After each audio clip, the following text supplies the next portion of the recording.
Good morning, everybody. Morning, Chet. Morning, everybody. Ready to rock and roll this morning? I'm ready to roll. Okay, we're doing a little bit of a switch up. Lee's under the weather, so it's just going to be me and Rennie today, which I'm sure we can handle it okay. So get started with our sponsors, Peace of Mind Training and Global Elite Tactical Training, and i12 GIA.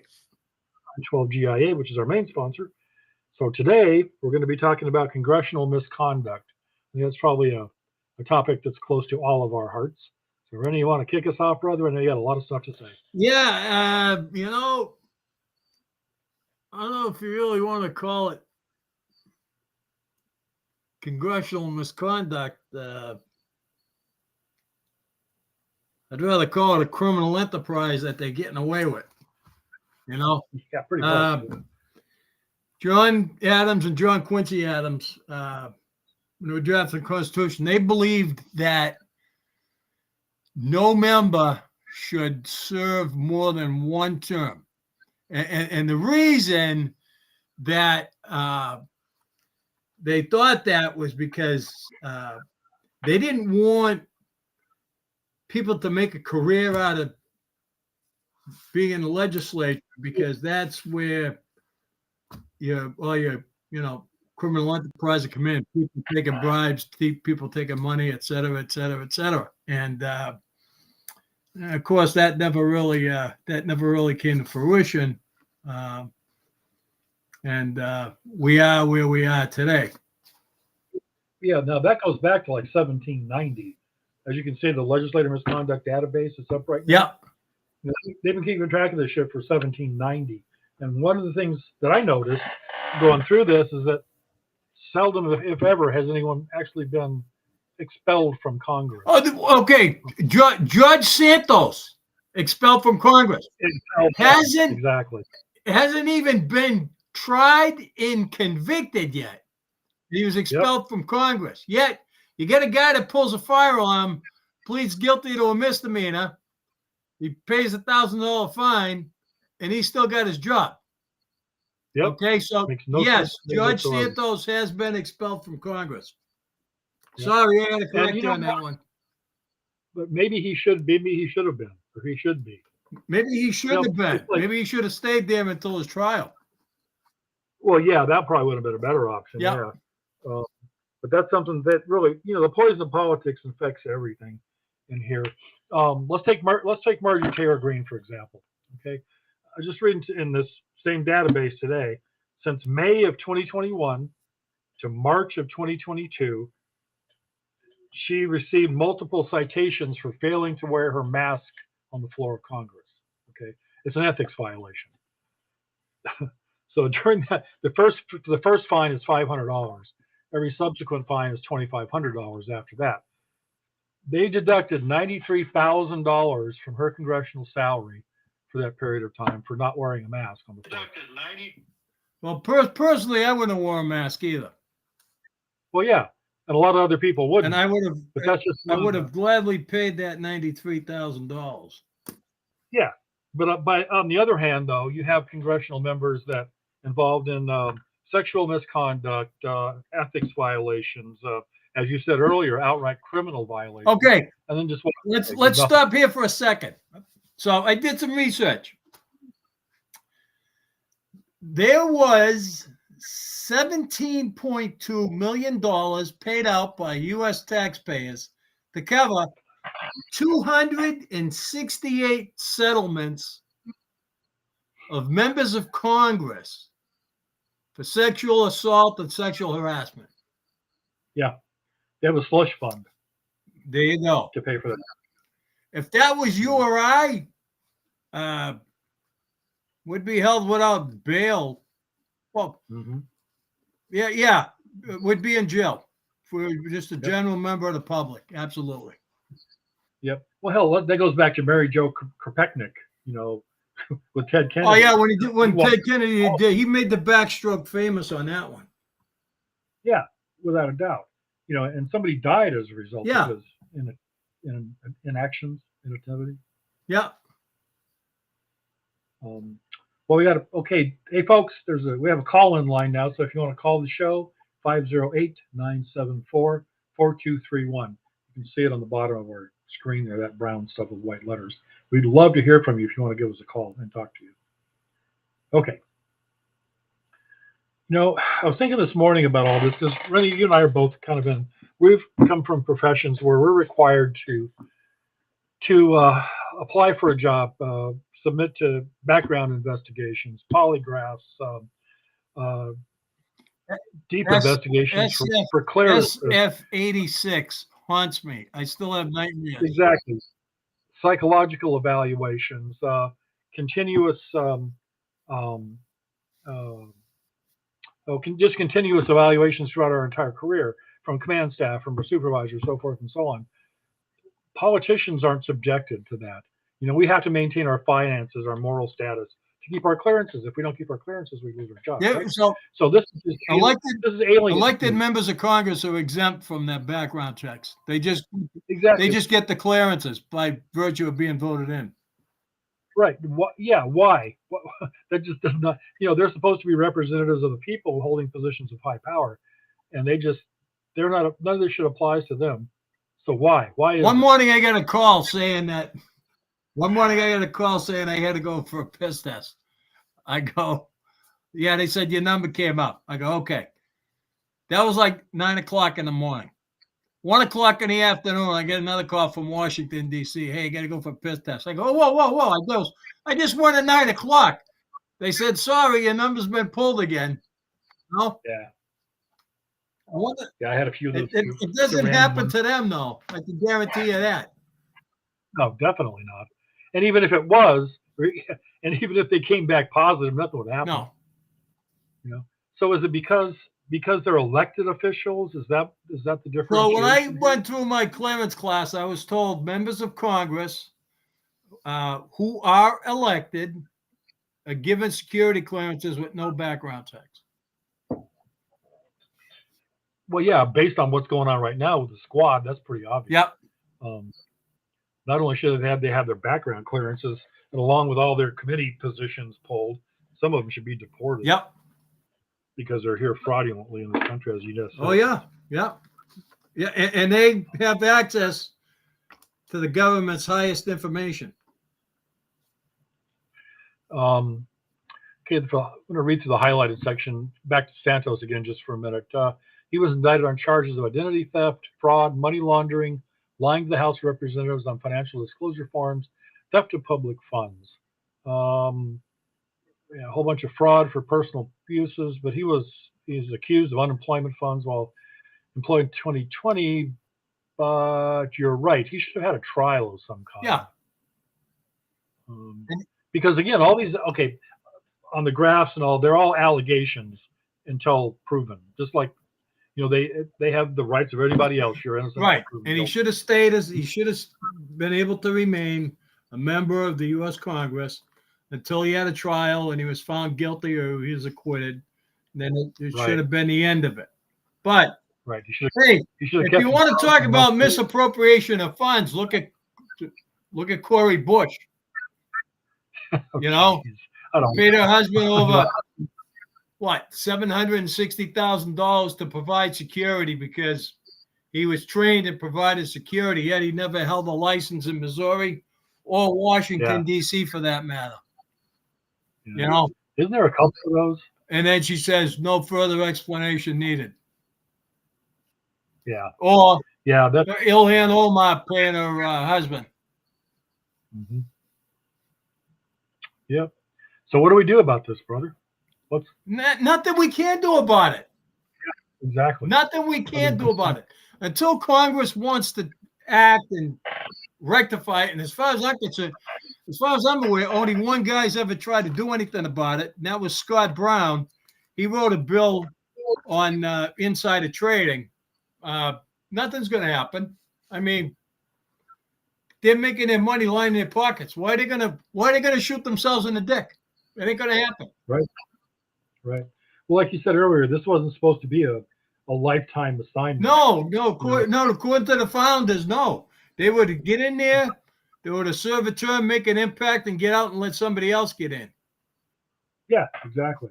You know, as actual representatives of the Right. people. These people aren't representatives of the people; they're representatives of themselves and their own self-interest for the most part. I think I don't know. I'm sure it would be easy to learn, but I don't know how many members of Congress actually have a career outside of politics. I guess it seems like most of them, you know, they go to the certain schools, they get their degrees in law that they never use in a career sense, and they go right into politics. Um, and then they're there for the next 20 to 50 years until they die. That's not how this shit's supposed to work. Maybe that's part of the Look, problem. let's look at some classic examples. Chuck Schumer, Yeah, Nancy Pelosi, Dianne Feinstein died in office, 93 years old. Yeah. Yeah. Towards the end, they were wheeling her in a wheelchair. They were telling her what to say. You know, that's not how it's supposed to work. You know, that's not how our elected representatives are supposed to function. Right now, we have a dysfunctional government. Oh yeah. Period. End of story. And all 435 members are contributing to that dysfunction. Right. Republican, Democrat, Independent. Yeah, they're politicians. You know, that's what they do. You know, one way to fix some of this shit might be term limits. Well, you can't do that simply because, constitutionally speaking, you got to do a constitutional amendment. You got to have a convention of the states, have a constitutional amendment. The risk you run doing a constitutional amendment is you open up the whole Constitution. So, well, that's an interesting thought. They could actually toss out the Second Amendment too, you know. So it couldn't be a clean amendment. No. Some would argue we already have term limits at the ballot box. But if you don't have free and fair elections, then you haven't got your term limits. But well, and it's not only that too. I mean, let's face it, elections are nothing but popularity. Right. But I've heard that said many times that we do have term limits called the ballot box. Okay. You know, well, that would make sense if it works. Huh? That would make sense if it works, but it doesn't work. No, if it worked, if we had free and fair elections, but we don't. Oh God, not even close. Not even close. And when you add in the fraud and the manipulation and everything else on top of that, yeah they're gone. And look at how many of them they get $174,000 salary. I think they got to serve a minimum of 2 terms. I think it's a minimum of 2 terms. I could be wrong. I'd have to look it up. Pick a topic while I look it up. Well, no, we can just keep going with that for a little bit. For a lifetime retirement, right. Yeah. You know, that's a whole other issue. You know, why they're not going to, you're right, they're not going to vote themselves less benefits. So we can't depend on them to be responsible with the taxpayer dollars, and because they're obviously not. I'd also like to know how many politicians have made money versus lost money in Congress. I can only think of one. Donald Trump's the only one that's actually lost money by being a politician, and that's because he wasn't a politician to begin with. He donated his salary for the whole 4 years. Yeah, exactly. So just in legal funds, a lot of lawyers have made a lot of money off Donald Trump. A lot of media companies have made money off of him, off of all the conflicts. But he personally, the Trump organization, has lost some serious money just by being a politician. All right, so here we go. As of 2019, members who participated in congressional pension system are vested after 5 years of service. 5 years, okay. A pension is available to members 62 years of age with 5 years of service, 50 years or older with 20 years of service, or 25 years of service at any age. A reduced pension is available depending upon which of the several difference age/service option is chosen. If members leave Congress before reaching retirement age, they may leave their contribution beyond and receive a deferred pension at a later time. So, 5 years. Wow. And they pocket $174,000 a year for the rest of their life.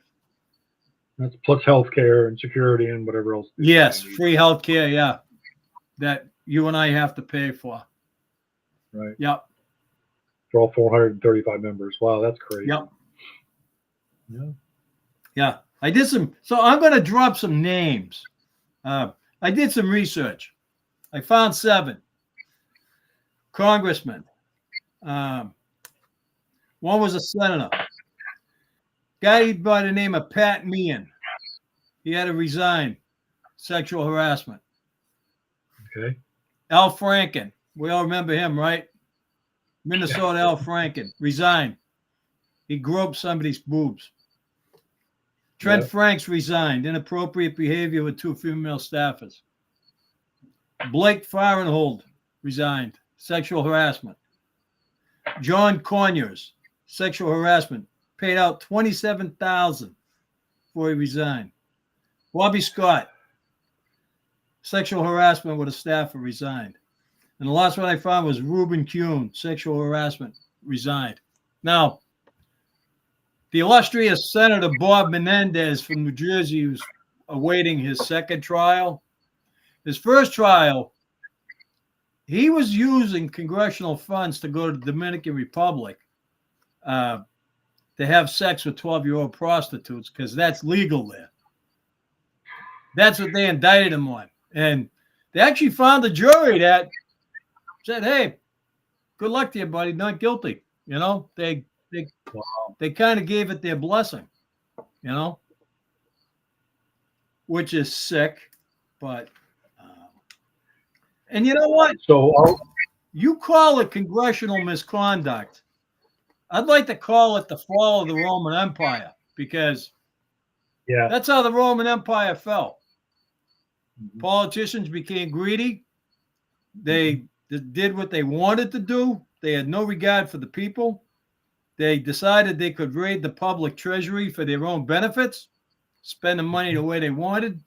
And the average life of democracy, they say, is what, 200, 250 years? Well, we're there. We're there. We're on overtime. Yeah. So.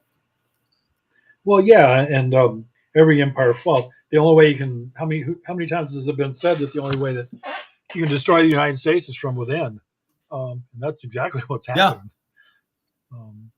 You know, I know in my lifetime, I've never been more concerned than I am right now about the ability of our republic to continue. We're on tonight. This is the do or die year. Yeah. You know, we're headed for some tough times. Yeah. You know, I guess they're trying to wave Michelle Obama out there again as some kind of a contender for the next election. Can you imagine? You mean Big Mike? Yeah. Can you imagine? No. But I've been hearing in legitimate circles, Mr. B, thank you for the bingo. Appreciate you being here. I've been hearing Gavin Newsom's name thrown around. He's been going around giving speeches. You haven't seen Big Mike out there. Newsom's been on the campaign trail. Yeah, that's just bizarre. You know, I don't. Well, the only way you can pull it off with him is just massive election fraud. Well, that's how it's going to go. Yeah, exactly. You know, I listened to Trump's former aide there. What was his name? He's on Fox News all the time.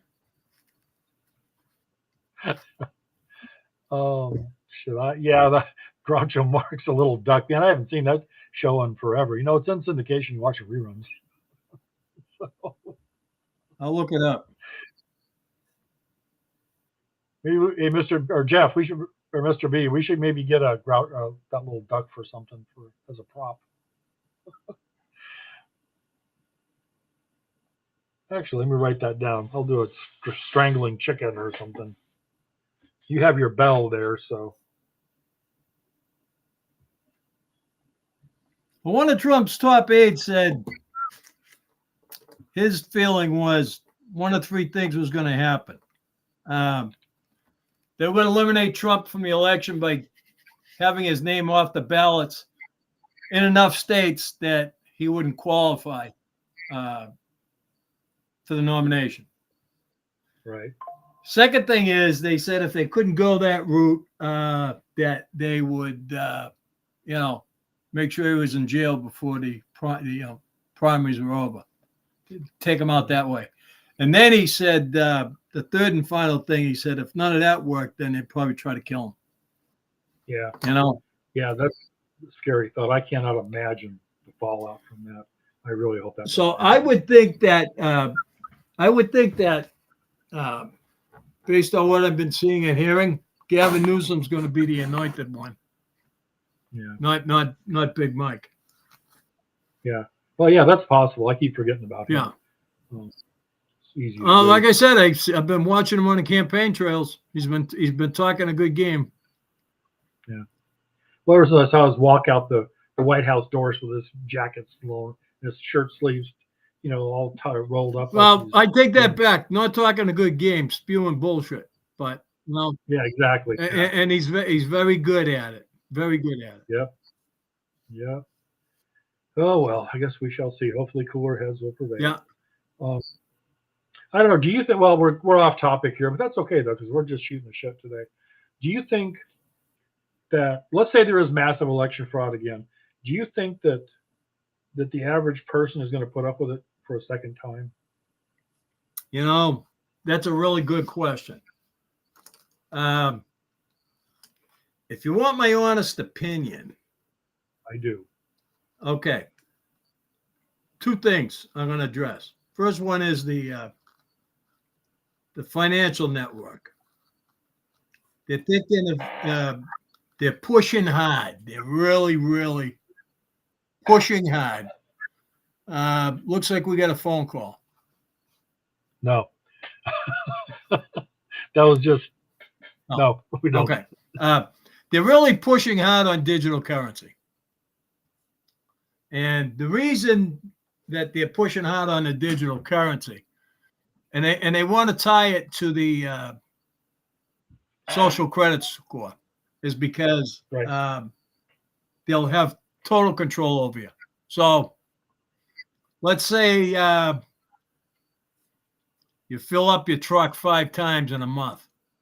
Well, they're going to look at your bank account and say, Chet, you've overstepped your carbon footprint, so you can't buy gas anymore for the next month and a half. Or they may look and see that you went and bought firearms and stuff like that, and they may shut your account off altogether. So that scares me. Elections do have consequences, Yeah, we had that conversation on a prior podcast when we talked about 15-minute cities and all that shit. Yeah, it looks closer and closer and closer to becoming reality. Yep. And that should really keep you up at night. It really should. I think we need to delve a little bit more into how people feel about all this stuff. Let's talk about feelings. My personal opinion, and let me know if I'm wrong, is that I think there are a lot of quiet professionals out there that are, people that are folks that are just trying to get through the day and provide for their families and keep a roof over their head and live a good life as much as they can get out of the American dream now. But they're all quiet. They're not saying a whole lot. But what do you think will be the catalyst that sparks all those professionals to rise, those quiet professionals to rise up and say, that's enough, we're done? When they take us off the grid, financially, power-wise, food-wise, Mr. B just hit it out of the park with his comment. Most people know what needs to be done, but few will do it. That was the second thing I was going to get at before I made my first comment and then lost my train of thought. I think people are too comfortable in their lifestyles right now until something really happens that's going to cause them pain. And you know what the old saying is, pain is a motivator, right? Until something specific happens to them that's going to cause them pain. I don't think people have the stomach for it. Mr. B's right. Few will do it. you're right. Pain and anger is one of the best motivators too. Um, One of my favorite sayings in life in general, it's like a life quote for me, is from a tiny acorn, a mighty oak grows. And I use that in a lot of different scenarios. And I think it's going to be the same thing with this stuff too. I think it's going to be, I understand what you're saying about taking off the grid and those kind of things that create pain. But I think it's going to be one small spark that's going to start this fire. Um, and I'm really concerned about what's going to happen as a result of that. Well, some experts said it the other night. The Chinese nationals, Chinese-aged military men, Chinese special operations are already in this country, getting ready to pounce on infrastructure. Right. You know? Right. Well, they have a whole army of hackers. Yeah, too. that's what I'm talking about. Taking down the power grids, taking down the banking, taking down hospitals. I ain't gonna mention the name of the hospital. The other day they couldn't sign into their computer systems. You know, right. And some of that's for criminal purposes, for extortion, but some of it I think is for testing purposes also, to see just how far into a system that they can get. Yeah. There's a report floating around out there, something about unfriendly powers hacking into military computers and causing aircraft to crash, ships to run into each other. A whole bunch of really bad things that could happen with hacking. And we are so far behind securing these systems. It's ridiculous.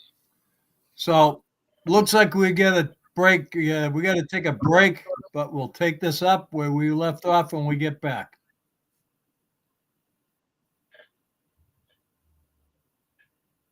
Yep, sounds good. While we're waiting, give us a call, folks. We really want to talk to some people about this and start. Caller on the air. There we go. Hello, caller. What's up? Hello. Thank you for taking my call. This is me, your old friend, Mr. B. I'm not going to pull any punches from it. Well, I've said it before, and I'll say it again. Yes, people know what needs to be done, but very few are willing to do what needs to be done. And you already see the writing's on the wall. They're trying to limit how far we can go by using only electric vehicles. They can only go about 250 to 300 miles. They're cutting out our gasoline. They're telling us what we can buy, how we can heat our homes and cook our food. How much more is it going to take? What is it going to take for people to wake up and realize that, you called it right. We are facing the fall of the Roman Empire. It's happening. And I'll leave that with you. Yes. The guy that wrote the 100-year marathon, I saw him on TV the other day. He says China is more than 2/3 of the way to completing their mission. And it's happening. Absolutely. 2049. I couldn't agree with you more. 2049 is the drop dead date. Well, thank you very much for taking my walk call, and you guys are right on the money. I'll see you soon. Take care. Thank you, Mr. B. Appreciate you calling in.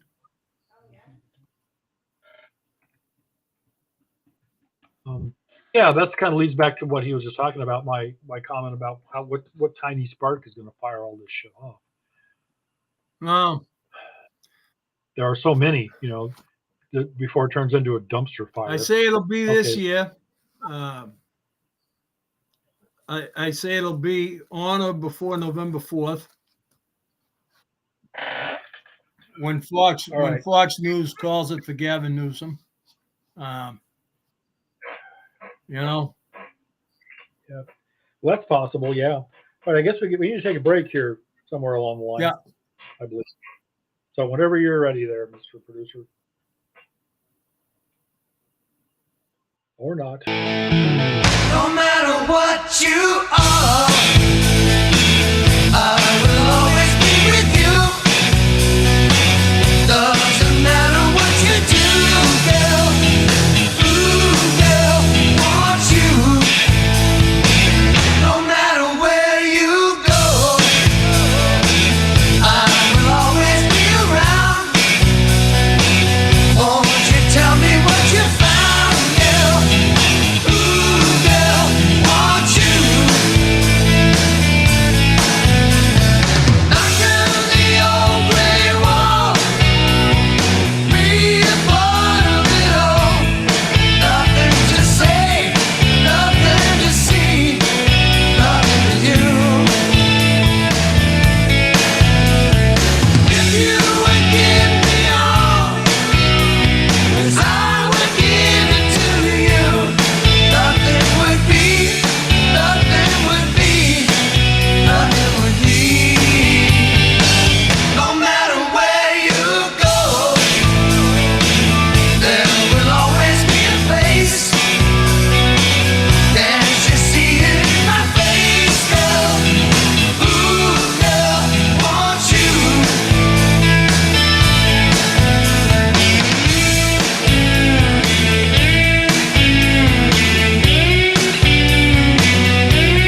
So Okay, we're back. during the break, I found it was Stephen Miller.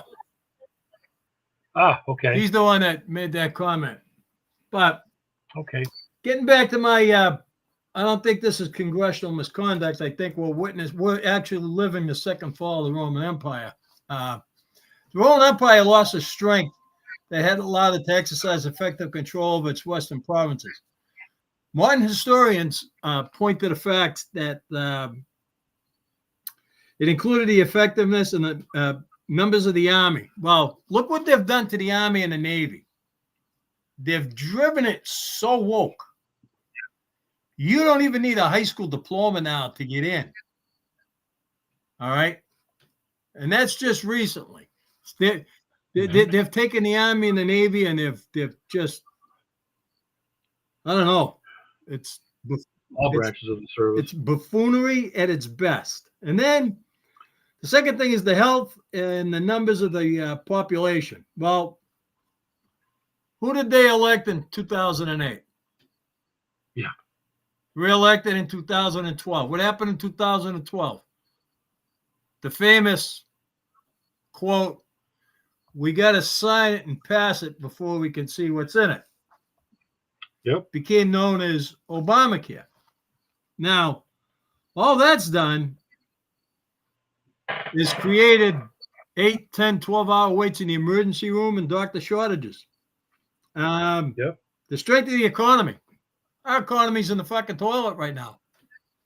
You Yep. know, I can go take a leak and my piss has more weight than a dollar. You know, Yeah. sad to say. The competence of the leaders. Well, we're talking about it. They're out of control. We get no leaders. We get no leadership. We get no leaders. Congress is not leading us. The speaker says something that the rest of them don't like. They kick the speaker out. And there's a bunch of buffoonery that goes on. And it takes a month to get a new speaker. And we got a president that walks past the door and the Secret Service agent goes, hey, he just walked into the bushes. I can't find him. Okay.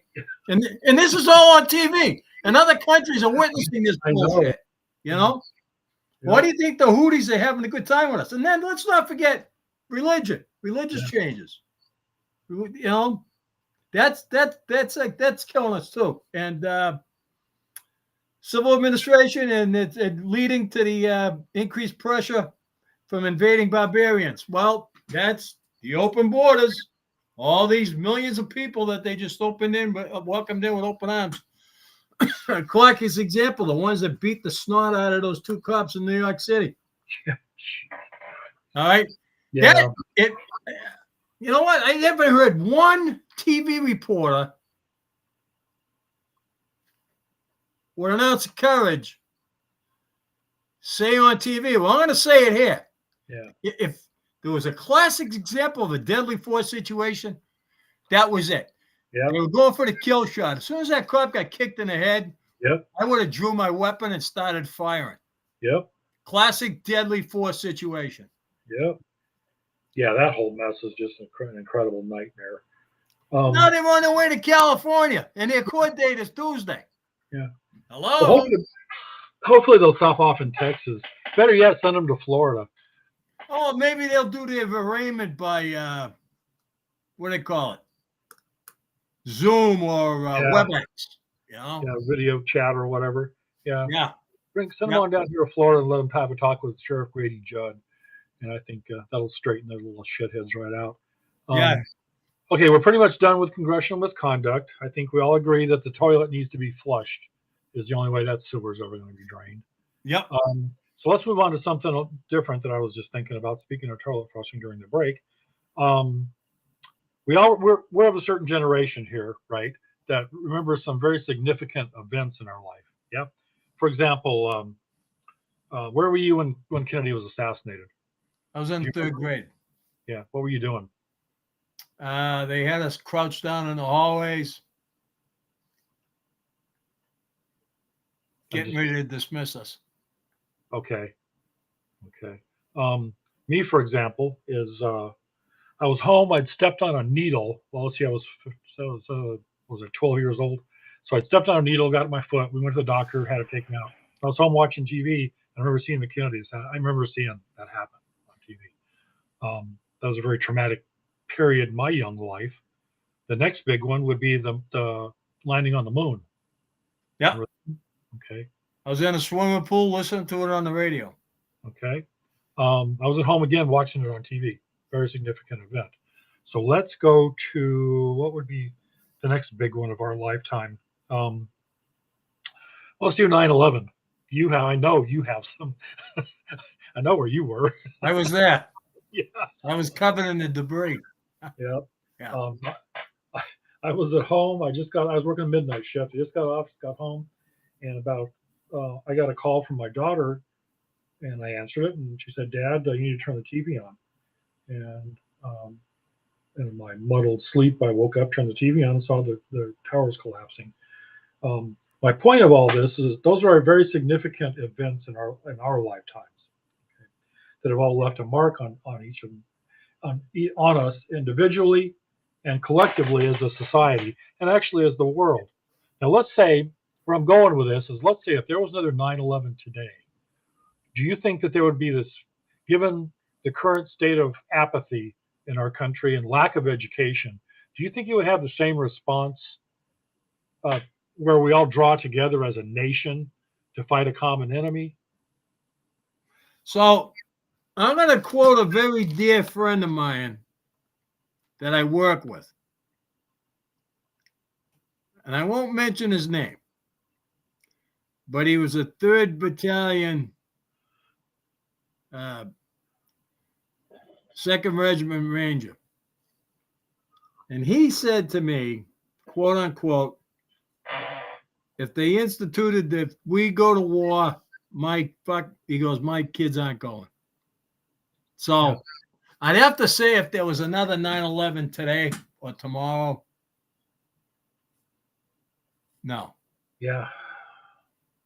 If it's done the same way it was last time, especially. I don't know. That really bothers me. There's nothing that ties us. We're so, as a nation, we're so distracted and so broken that nothing unites us anymore. We've lost the ability to be Americans, I think. Well, what's there to be? I guess I'm gonna take a page out of Big Mike's book for a minute, and it's probably gonna piss some people off. But hey, that's what we're here to do, right? Yep. Piss people off.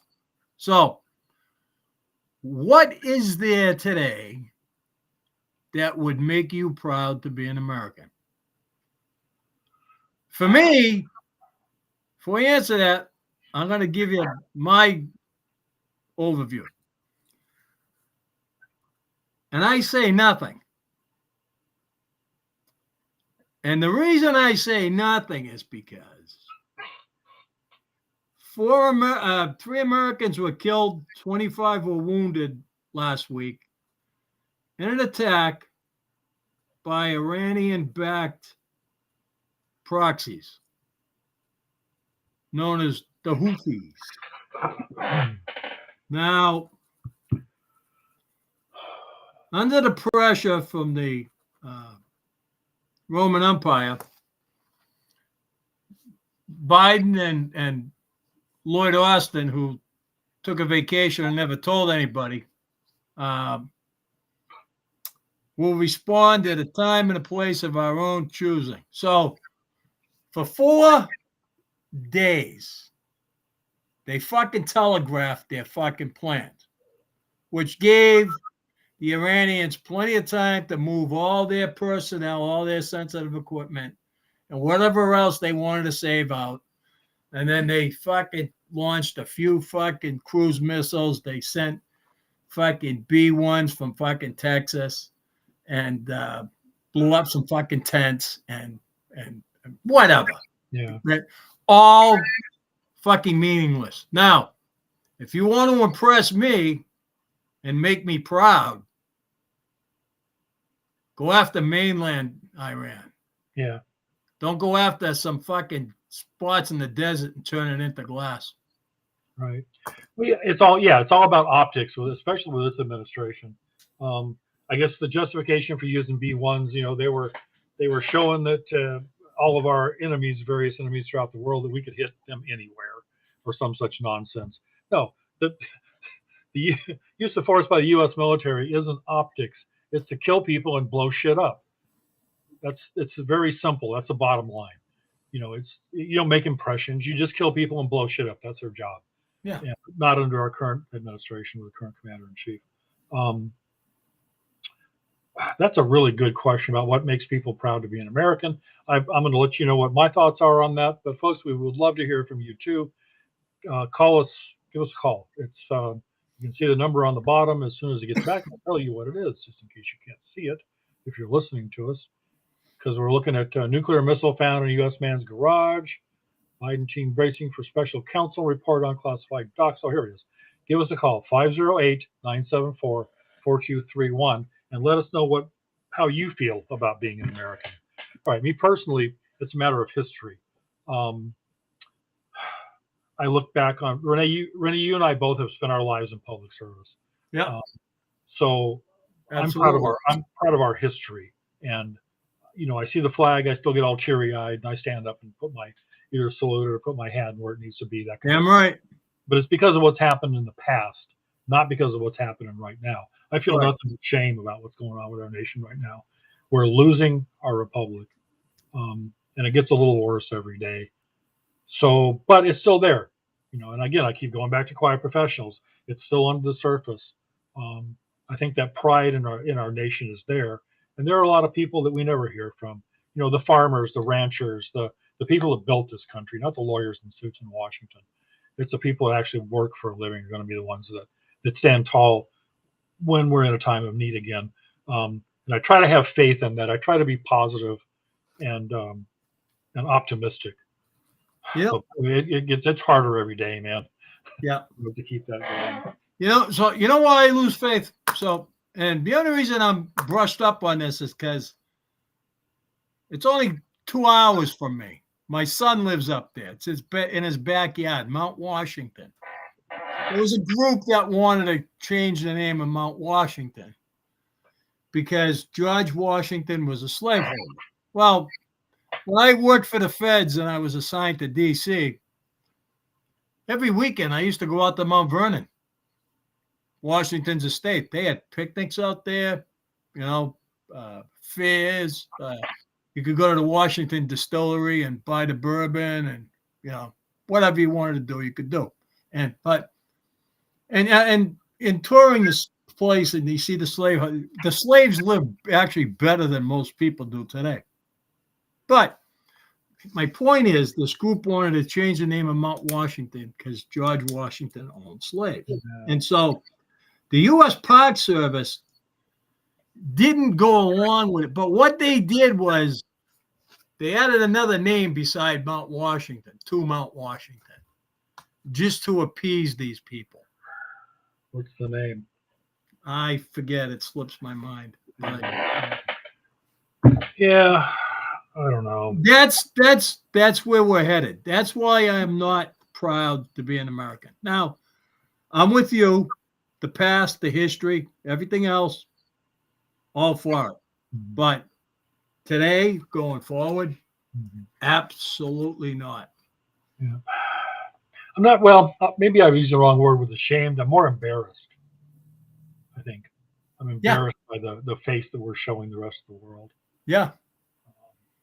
And the rest of the world, I'd really like to know what they think of us, collectively, not individually. I don't know.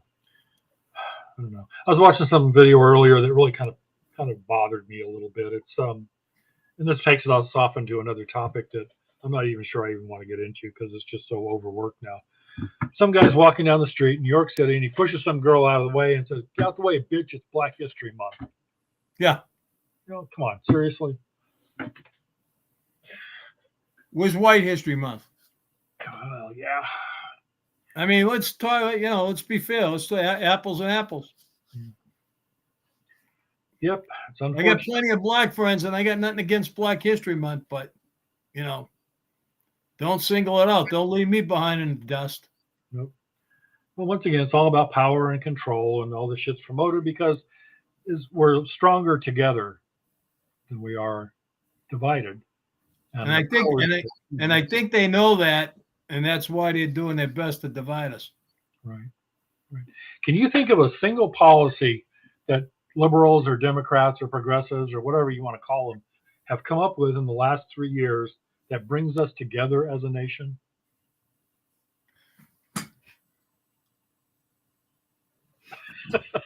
I know. I can't. Or do I need to send you lobsters or what else? I can't think of one, but they came very close with the impeachment of Donald Trump. But other than that, Yeah, I hadn't thought about unless they reinvented shaman or something like that, no. I hadn't even thought about that. Maybe that'll be the spark.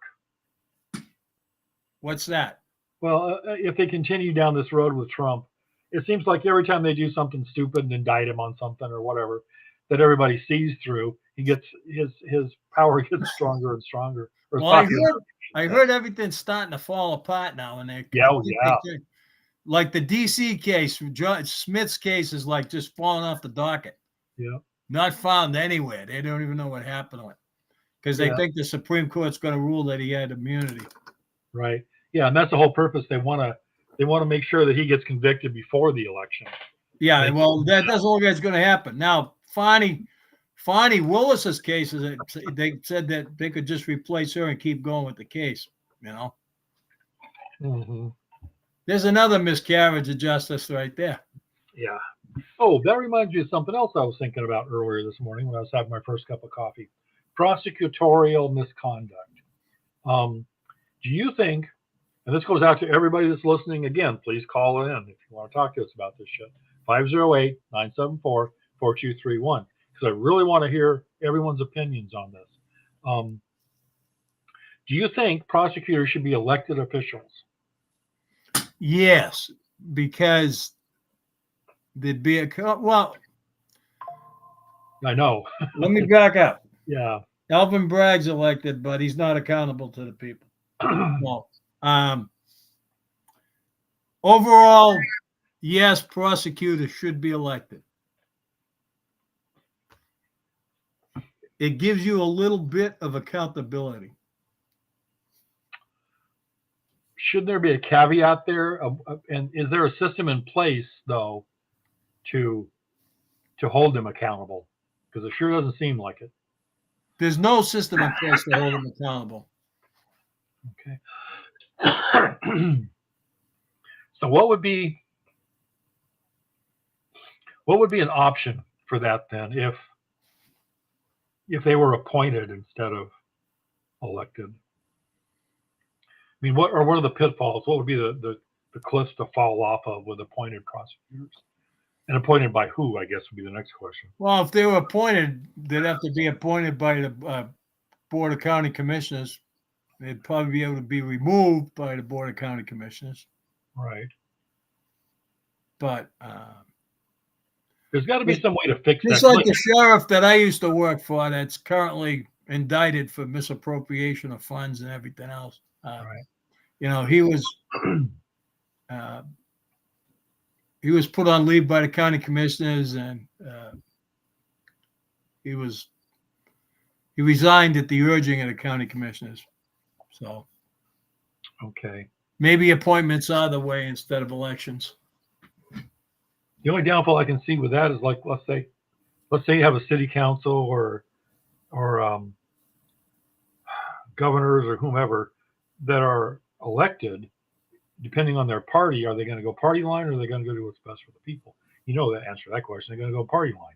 So Democrats are going to appoint Democrats, Republicans are going to appoint Republicans. Yeah. Or independents. That's how it goes. They never do what's best.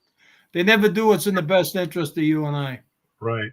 There's got to be a way to fix that. Because that's why they go after sheriffs so hard here lately. Is because they have no control over them. Right. A county sheriff is an elected official. Right. Specifically for the people. And they seem to be a lot more accountable. Well, they are a lot more accountable in general than prosecutors are. Right. There has to be some way to fix that.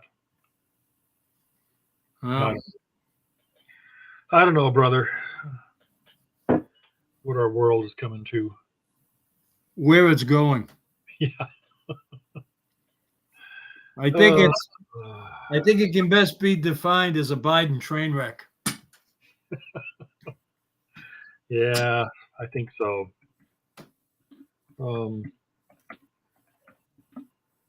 What do you think? We're coming up on an hour. Do you want to wrap this up now, or Yeah, okay? You want to take us out? sure. This show today has been sponsored by i12 GIA, where you can come for your training on how to survive in a critical situation like when the Chinese take down the power grid, the electric grid, the medical, self-defense training, firearms training. You can buy body armor, you can buy emergency food, peace of mind training for your medical training and medical supplies. Chet, Yeah. is your group. I do. Global Elite Tactical Training. You can find us online, and I've got something that this is a really good book. It's going to be backwards. You can't see it, but it's on spiritual warfare. I was privileged to go to one of Lieutenant Colonel Dave Grossman's classes when he first started out many years ago on killing, I guess. And he's written a series of books. This is his latest iteration. It's really good stuff. So if you want it, go buy it online, Amazon, so forth and so on. I get the one you sent me. I've been reading it every day. Yeah, it's good stuff. But I got Grossman's big book on how to train yourself, put yourself in a mindset to kill. Right. Yep. Same here. Yeah, go look at his series. He's got some excellent That's stuff. not as nice and as comforting as the one you sent me. Yeah, that's more of that's spiritual work. The other one's an eye opener. Yeah. Yeah. A little different concept, but Yeah. all right, folks. Well, thanks for being with us today. We really enjoyed talking to you. Hopefully, it's been as beneficial for you as it has been for us. And stay tuned. We'll be back next Sunday with more real talk with real people. Have a good day.